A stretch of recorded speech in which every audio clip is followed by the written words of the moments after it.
আলহামদুলিল্লাহ, আজকে আমরা চলে আসলাম যে ধান লাগাবো ওই জমিতে। এই ধান লাগানোর আগে আমাদের যে জমি এটা তৈরি করতে হবে। তৈরি করার জন্য এই আমাদের একটা নাঙ্গল, এই নাঙ্গল আমরা নিয়ে আসছি। অলরেডি দেখতেই পাচ্ছেন যে একটা করে আমাদের চাষ হয়ে গেছে। আমাদের এই জমিতে আমরা ৩টা করে চাষ দিব। কারণ হচ্ছে একটা চাষে আপনার ঘাস কিছুটা আর কি ছিঁড়ে গেছে।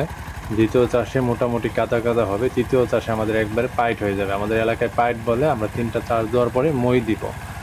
কারণ আজকে প্রচুর পরিমাণে রোদ আর গরম, মানে কোনোভাবে বারো কোবানো যাচ্ছে না, মানে কাজ করা অনেক কঠিন হয়ে যাচ্ছে। কারণ এতটাই কঠিন, মানে কৃষিকাজ করা, এটা আপনারা হয়তো যে করছেন সেই একমাত্র বুঝতে পারবে, আর যারা করেন না তারা জীবনও বুঝতে পারবেন না। হয়তো বা দূর থেকে দেখা যাচ্ছে কত ইজিলি এখানে বার কোবাইতেছে, নাঙ্গল বাইতেছে।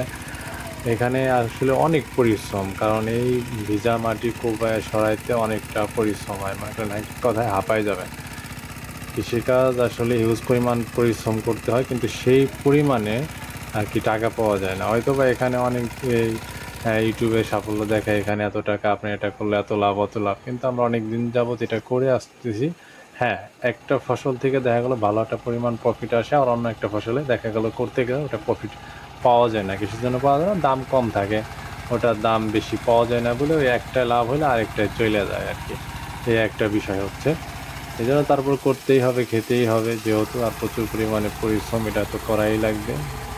এই জন্য করে যাচ্ছি, দেখা যাক সামনে কি হয়। আর একটা বিষয় হচ্ছে আমাদের যেটার পাশে যে বড় পলটটা দেখতে পাচ্ছেন, ওটা মই দেওয়া, চাষ দেওয়া টোটালি কমপ্লিট। এখন হচ্ছে কি, এটার চতুর্পাশে কিছু মাটি থাকে, ওইগুলো আস্তে আস্তে সরায় সমান করতে হবে, তারপরের দিন আর কি আমরা ধান লাগাবো আর কি। আর এটা হচ্ছে আপনার এইভাবে বার, এই বারগুলা হচ্ছে মানে যেখান দিয়ে আপনি হাইটে যাবেন, আমাদের এলাকায় আইল বলে বা বার বলে, এটার উপর দিয়ে হাইটে যাইতে হবে। কিন্তু এখন হচ্ছে কি, এটার দুই পাশে প্রচুর পরিমাণে ঘাস থাকে, এটা সুন্দর করে কোবায় কোবায় আপনার মাটিটা ফেলে দিতে হবে, কারণ এটা তাহলে আপনার চাষ ভালো হবে না, এখান থেকে ধান লাগাইতে পারবে না। এই জন্য এটা আপনাকে কুবাইতে হবে, আর এটা কুবাইতে যে পরিমাণ পরিশ্রম, আর আজকে যে পরিমাণ গরম, এটা তো ভাই না কাজ করলে বোঝারই কায়দা নেই। মনে করলেন কোয়াবেন, নাক দেয়া গাল দেওয়া, মনে করেন ঘুম, মানে এতটাই অস্থির হয়ে যাবেন ২-৪টা কোপ দিলে। অথবা দেখা যাচ্ছে কত ইজিলি কোবাই দিছে, না জানি কত সহজ আর কি। এরকমই বিষয় আর কি। পরবর্তীতে যখন আমরা এখানে সার দিব, ওষুধ দিব, কীটনাশক দিব, সব কিছু আপনাদের সাথে শেয়ার করব।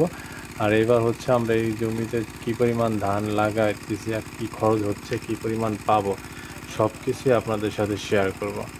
তাহলে ভালো থাকবেন, দেখা হবে পরবর্তী ভিডিওতে। আসসালামু আলাইকুম।